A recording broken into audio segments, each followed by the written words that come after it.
Mak, aku tak keluar. Daripada kau pentingkan TikTok, lebih baik kau penting jodoh. Yelah, jodoh.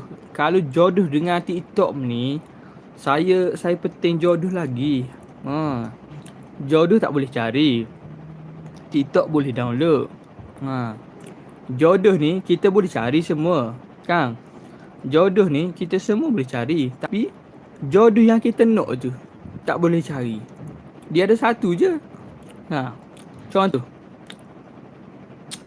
Saya cari awak dengan TikTok. Mesti saya pilih awak.